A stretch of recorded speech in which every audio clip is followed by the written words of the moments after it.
whenever you're nervous and you got to speak in front of people, that you should try to picture everybody in their underwear. Well, my imagination sucks. So I see a bunch of pretty girls over on this side. I'm going to need you to take off your tops, because that's going to put me at ease, and I think everybody else is going to enjoy the show a little more. I guess I wanted to talk a little bit about my last dating experience. Aside from being a big guy, I think I'm the best-looking big guy there is in the world. So I decided to go on BBW, which is Big and Beautiful Women. Because why not? I'm a big guy. I might as well get myself a big and beautiful woman. So I go online and I'm chatting with these girls, and I chat with this one, and she's a model. Hey, if you're going to go out with a big girl, she might as well be a model, right? So I plan a date. We go on out, and we're talking for a little bit, and I ask her, well, what kind of modeling do you do? And she says, well, I'm a fetish model. And I'm like, well, score! This is great. In the back of my head, I'm thinking about, wow, I got some fetishes. So I asked her a couple questions. I'm like, so if you're a fetish model, you know, if a guy likes titties, you know, he can ask you about titties. I mean, I like titties, you know, they're fun. You can lick them. Some guys like to suckle on them. And, you know, if you're really big, every guy out there has got to at least do the motorboat. At least once. And my other fetish is blowjobs. I think all guys like them. If there's a guy out here that doesn't like them, you probably haven't had one yet, and I just recommend you go out and get one, because blowjobs are great. I don't think they need any further explanation. But, so I asked her what kind of fetishes that she is, and none of those fetishes are it.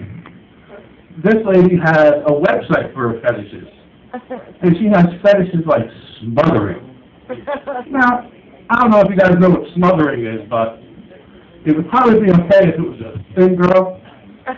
But smothering is a big, heavy-set girl in a bikini. And she gets down on your face and dances like this. And, you know, aside from where the air was going to come from, she tells me this is her most popular video, and it sells for $36.95. Amazing. Smothering. I said, well, what other fetishes do you do? And she goes, well, guys like to see earrings. They like to see me change my earrings in and out. Anybody here like to see somebody change their earrings in and out? Anybody get a woody or get turned on? I didn't think so. Well, there was one that topped that. The guy who wanted to watch her clean her ears. He paid $16.95 to watch her clean her ears with a Q-tip. Anybody get turned on? No. Really? Yeah, I didn't think so. If you do get cleaned up, I'm sorry, if you do get turned on watching a girl clean her ears, you're just a sick fuck.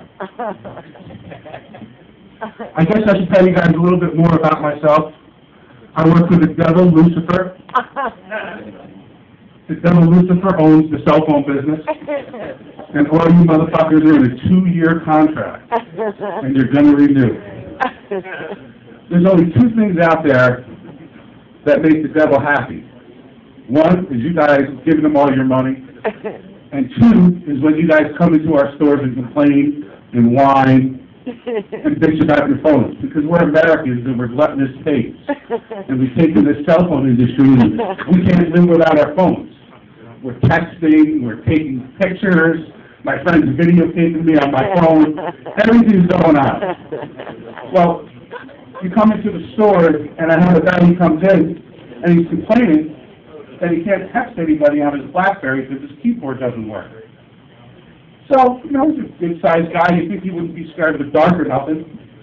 So I tell him, you know, your phone's broken, we have insurance, and we're going to ship you out your phone. It's going to be there in 24 hours. And this guy looks at me and he goes, well, what do you mean I'm not going to get a new phone today? What if I go into a dark alley and get mugged? And my initial response was, well, if you're in a dark alley getting buzzed, what the hell are you going to be doing reaching for your phone? In most jobs, that probably wouldn't go over, but since I work for the devil Lucifer, and after I threw him out of the store, I hear, David, come back to my office and bring the fire. And I go back and I say, yes, Lucifer. He goes, I'm proud of you. The way you handled that. Oh, no. Kick those people out of the store. Take no crap. Text messaging. I see some young people out here. You guys can't seem to live without text messaging. I had a guy come in the other day and shut off his kid's text messaging.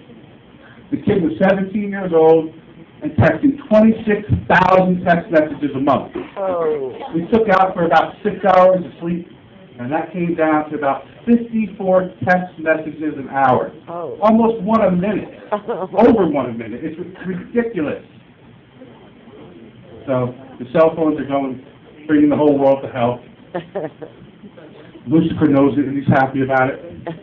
But now the teachers, the English teachers and stuff, they're coming into the stores and they're complaining. And they tell me, our kids today, they can't do anything. They can't write a paper, they don't know how to write these term papers, because every time they try to write something, they have the word R, but they replace it with the letter R. Right. So this is just further proof that I work for the devil, Lucifer, and that the world is going to hell in a handbasket. My time is running short on stage, so I'm going to hurry up and get to my fat guy joke. There's a couple ways to know that I'm a fat guy, and the first one is I now have more X's on my shirt than I have in my little black book. Kind of figured I was becoming a fat guy.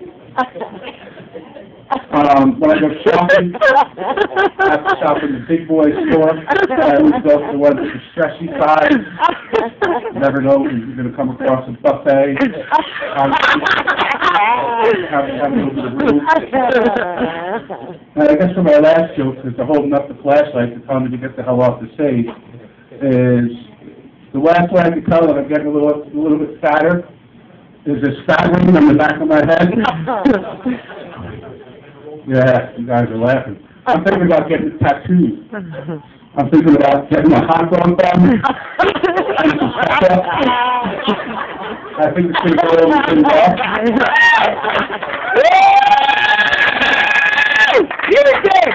Jews don't normally get tattoos, so you pass up a hot dog. Thank you guys.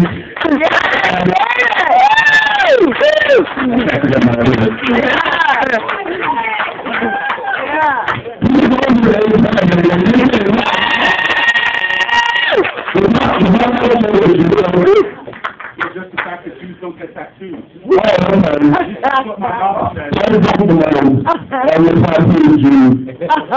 I'm Jew, screwing tattoos. Jews are the chosen ones. You're going to heaven.